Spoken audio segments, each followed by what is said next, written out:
वर्णाम् अर्थसङ्घानाम् रसानाम् छन्दसामपि मङ्गलानां च कर्तारो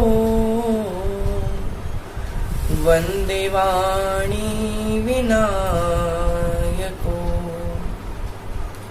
सच्चिदानन्दरूपाय विश्वोत्पत्त्यादिहेतवे तापत्रयाविनाशाय श्रीकृष्णाय वयं नुमः।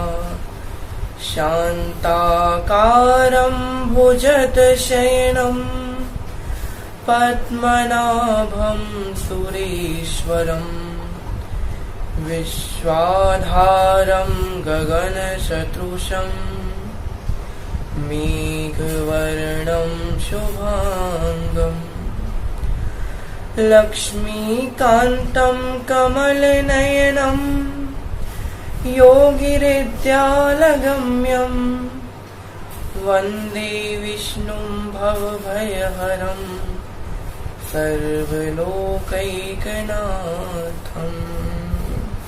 बोले श्रीमन्नारायण भगवान की जय।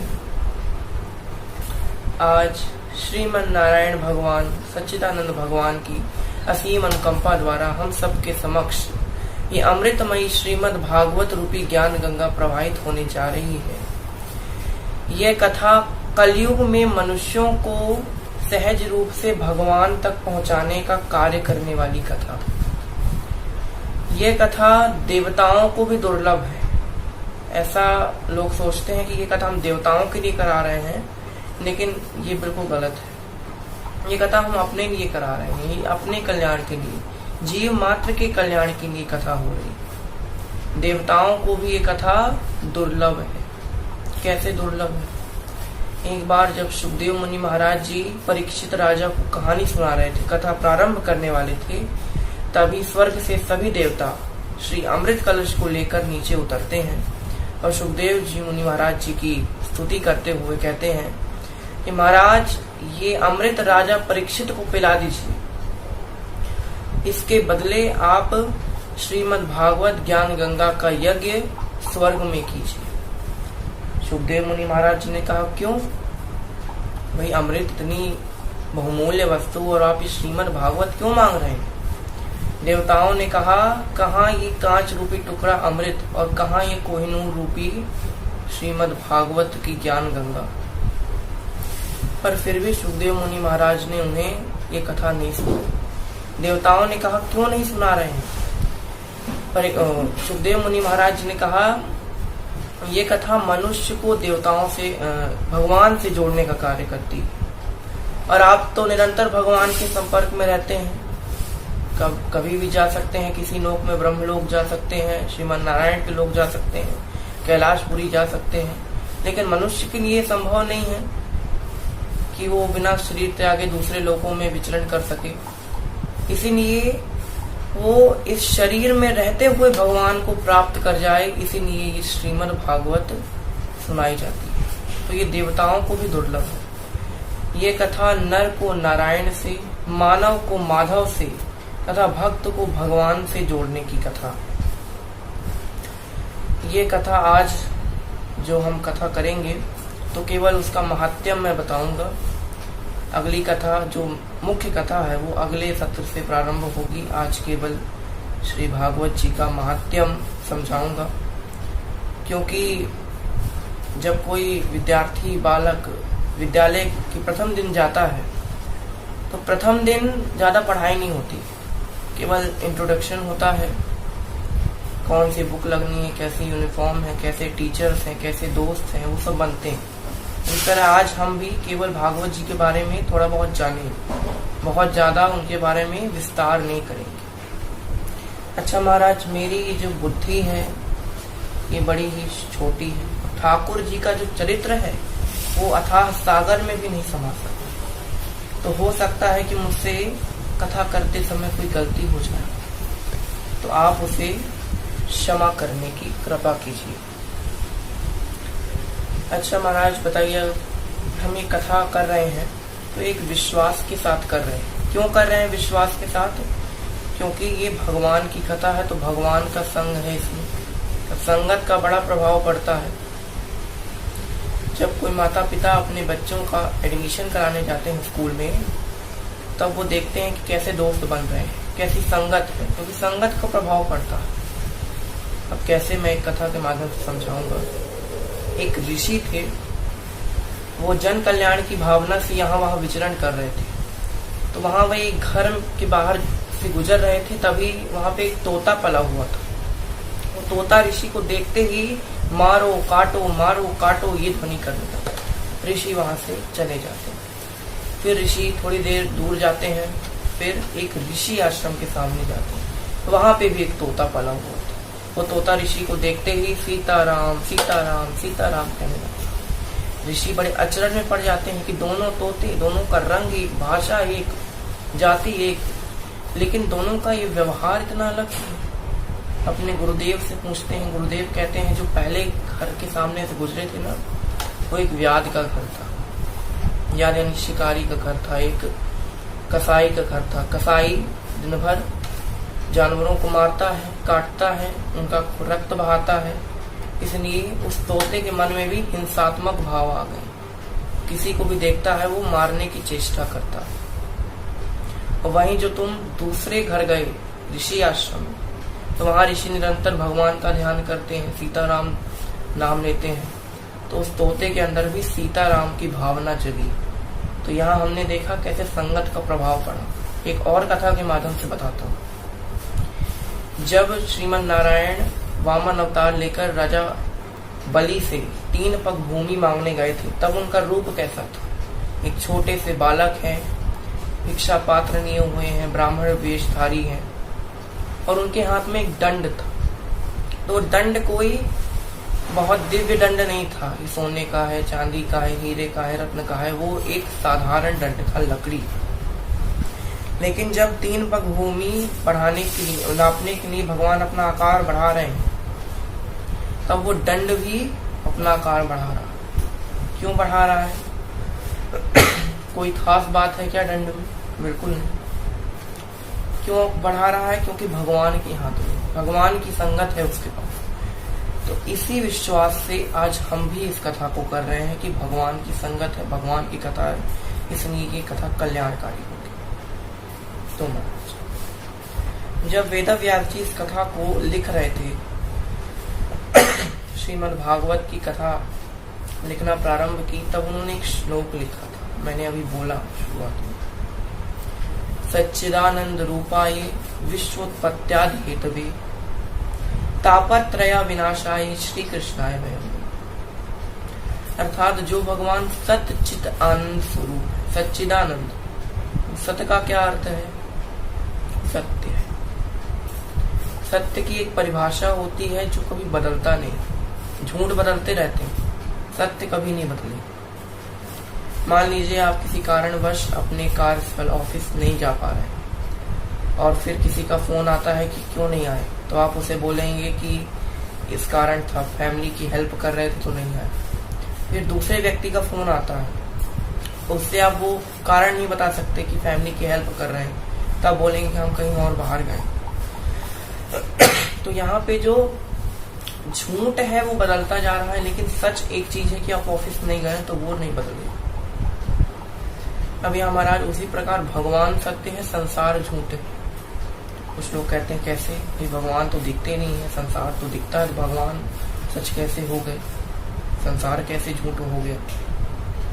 तो यहाँ संसार का जो अर्थ है वो है आश्रय। तो जो आश्रय है वो बदलते रहेंगे। कैसे बदलते रहेंगे? मान लीजिए कोई छोटा सा बालक है जो 3 महीने का हुआ है, तो उसका आश्रय कौन है? माता पिता है, खिलौने हैं। अगर उसके सामने आप खिलौने रख दें और एक तरफ 10,000 रुपए रख दें, तो वो खिलौने को ही पकड़ेगा। तो यहाँ उसका खिलौना आश्रय। फिर बड़ा हुआ तो पढ़ाई का आश्रय है। फिर और बड़े हुए तो अब घर बार चलाना है, भाई घर की सेवा करनी है, गृहस्थ आश्रम में रहना है, तो धन का आश्रय है। फिर बूढ़े हुए, यहाँ अब परिवार का आश्रय। मान लीजिए कोई बुजुर्ग व्यक्ति है, उनसे आप कहें कि आपके केवल 2 दिन बाकी रह गए हैं, 2 दिन के बाद आप हरि धाम पधार जाएंगे, तो उसके सामने आप 2 विकल्प रखें। एक विकल्प कि आपको 10,000 रुपए दे दी जाएंगे, या फिर आपको आपके परिवार के साथ पूरा वक्त बिताने का समय मिलेगा, तो वो व्यक्ति परिवार को चुनेगा। तो यहाँ पे आश्रय बदल गया। तो जो संसार जो है ना वो बदल रहा, आश्रय बदल रहे हैं, तो दुनिया सत्य नहीं है। लेकिन एक आश्रय है भगवान का जो नहीं बदलता। कैसे? कोई बालक जन्म लेता है तो हम उसे सिखाते हैं ना, राधे राधे बोलो, जय जय करो, भगवान का आश्रय। फिर बड़ा हुआ तो विद्या प्राप्त करनी है, सरस्वती माता की पूजा करो, भगवान का आश्रय। फिर बड़े हुए धन प्राप्ति चाहिए, लक्ष्मी माता का आश्रय, लक्ष्मी माता का आश्रय। या फिर कोई विपदा आई तो भगवान का आश्रय। बड़े हुए बुजुर्ग हो गए तो भी भगवान का आश्रय। तो यहाँ जो भगवान है वो नहीं बदल रहे, तो जो सत्य है वो नहीं बदलता, तो यहाँ भगवान तो सत्य हो गए, और दुनिया बदल रही है, झूठ बदल रहा है, तो यानी दुनिया झूठ है। अब चित्त, भगवान सबके चित्त में भी समाहित है। एक और हो गया आनंद। अब यहाँ पे महाराज इस दुनिया का सबसे अमीर व्यक्ति के पास भी वो आनंद नहीं है जो एक भिक्षा मांगने वाले साधु के पास है। वो जानता है कि जो परम आनंद है वो श्रीमन नारायण की भक्ति में, इस संसार में कुछ नहीं रखा। आप किसी साधु महात्मा से, जो एकदम सच्चे साधु हैं, आजकल वाले नहीं, एकदम सच्चे वाले जो साधु होते हैं, उनको आप कहें कि आप हमारा पूरा घर ले लीजिए और हमको आपने जितना ज्ञान कमाया, जितने पुण्य कमाए, तो वो दे दीजिए, तो ऐसा नहीं हो। हाँ, तो महाराज इस साधु को पता है कि जो परम आनंद है वो भगवान में। आनंद 3 प्रकार के होते हैं। एक आनंद जो साधारण मनुष्यों को प्राप्त होता है, एक आनंद होता है ब्रह्मानंद जो देवताओं को प्राप्त होता है, और एक आनंद होता है परमानंद जो साधुओं को प्राप्त होता है। तो साधु के पास वो परम आनंद है जो केवल भगवत भक्ति से प्राप्त हो सकता है। इस श्रीमद् भागवत कलयुग के लिए क्यों आवश्यक? क्योंकि कलयुग में जो मनुष्य है वो ना ज्ञान अर्जित करना चाहता है, ना वो वैराग्य लेना चाहता है, ना वो तपस्या करना चाहता है। केवल उसके अंदर केवल भक्ति रहेगी। कलयुग में केवल भगवान का नाम बोल सकेगा। इसीलिए ये श्रीमद् भागवत कथा कराई जाती है। और केवल कथा सुनने से कल्याण नहीं होने वाला। जब तक आप उसकी एक भी शिक्षा को अपने अंदर ग्रहण नहीं करेंगे तब तक कल्याण नहीं हो।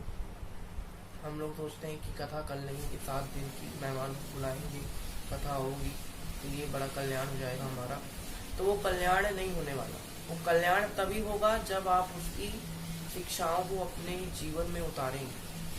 श्रीमद् भागवत का हर एक पक्ष, हर एक अध्याय एक शिक्षा देता है। कोई दान की शिक्षा देता है, कोई ज्ञान की शिक्षा देता है, कोई प्रेम की शिक्षा देता है। तो शिक्षाओं को जब तक आप ग्रहण नहीं करेंगे तब तक कल्याण नहीं होगा। तो यहाँ पे सच्चित आनंद स्वरूप है भगवान। सच्चिदानंद रूपाय विश्व उत्पत्त्यादि हेतवे, जो विश्व की उत्पत्ति करने वाले हैं, पालन करने वाले भी वही हैं, और संहार करने वाले भी श्रीमन नारायण ही है। सच्चिदानंद रूपाय विश्व उत्पत्त्यादि हेतवे तापत्रया, तीनों प्रकार के ताप, अधिदैविक, अधिभौतिक, आध्यात्मिक, ये तीनों प्रकार के तापों का निवारण करने वाले हैं। ऐसे भगवान को हम नमन करते हैं। तो यहाँ आज महात्म्य की बात हो रही थी। श्रीमद् भागवत कलयुग में जिस घर में नहीं है उस घर में तो यमराज का डेरा बिल्कुल जमा हुआ। जो मनुष्य एकादशी के दिन या कभी भी अगर उसे आमंत्रण आता है भागवत सुनने का, और मुख्यतः अगर एकादशी पड़ती है उस समय, और अगर वो नहीं जाता तो उससे बड़ा पापी, नीच, चांडाल और कोई इस दुनिया में नहीं। मान लीजिए किसी ने आपके मोहल्ले में कथा कराई, और अगर आपके पास समय नहीं है कि आप 7 दिन की कथा सुन सकें, तो कृपया एक दिन ही जाएं, एक दिन का ही रसामृत पान करें, क्योंकि एक दिन से ही कल्याण होगा। कैसे? जो मतलब लगातार पाठ करते हैं, जो लोग रोज पाठ करते हैं श्रीमद् भागवत का, उनको रोज 12 अध्याय पाठ करने चाहिए, है ना। अगर 12 नहीं कर सकते, समय नहीं है, तो 3 अध्याय कर लें। अगर 3 नहीं कर सकते तो 1 अध्याय कर लें। अगर 1 नहीं कर सकते तो 1 श्लोक ही पढ़ लें।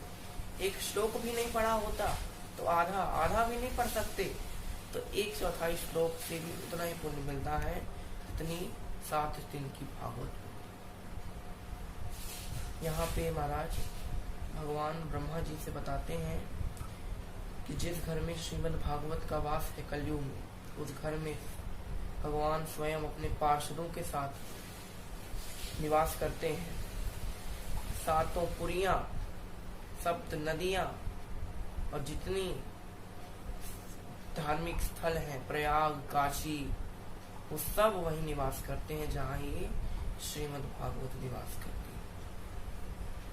तो महाराज आज के लिए बस इतना ही है।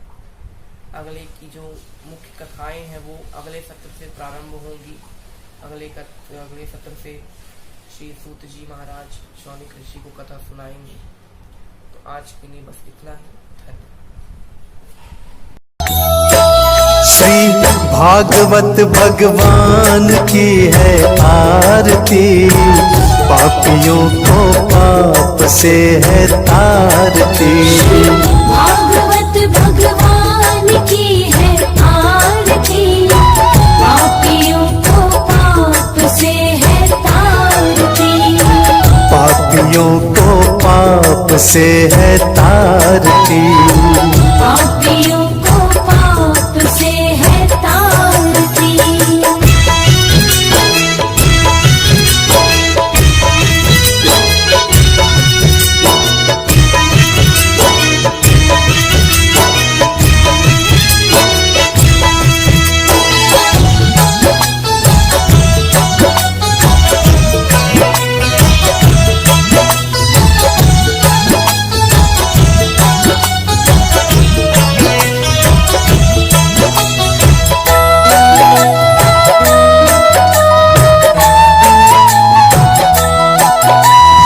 अमर ग्रंथ ये मुक्ति पंथ ये पंचम वेद निराला, नव ज्योति जगाने वाला।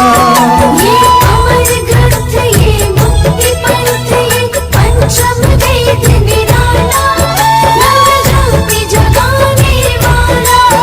हरि नाम यही हरि धाम यही, हरि नाम यही हरि धाम यही। जग के मंगल की आरती, पापियों को पाप से है तारती। श्री भागवत भगवान की है आरती, पापियों को पाप से है तारती। पापियों को पाप से है तारती। भागवत भगवान की है आरती, पापियों को पाप से है तारती। पापियों को पाप से है तारती।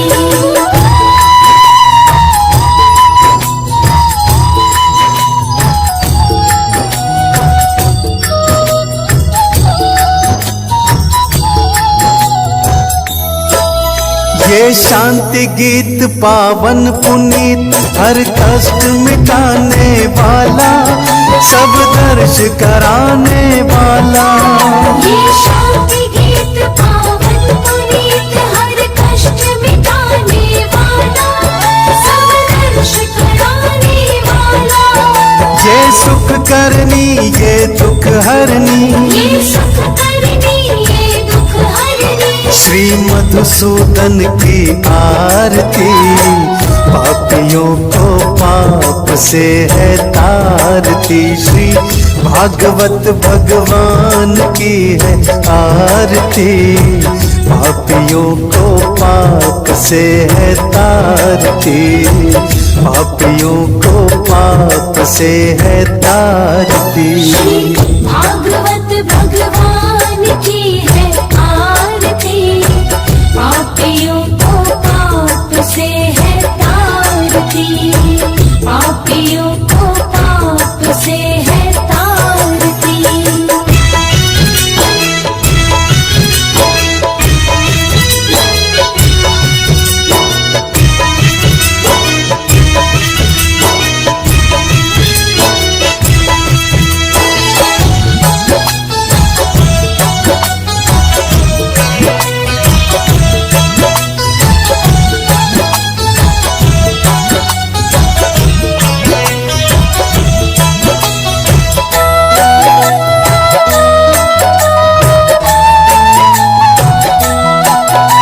हे मधुर बोल जग फंद खोल, सतमार्ग दिखाने वाला, बिगड़ी को बनाने वाला।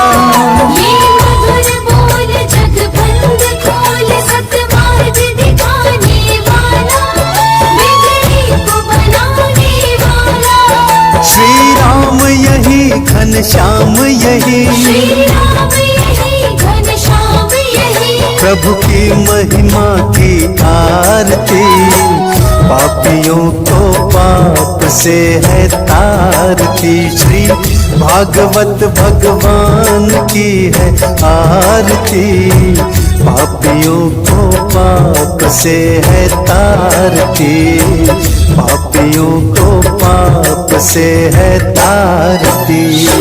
भागवत भगवान की है आरती, पापियों को पाप से है तारती। श्री भागवत भग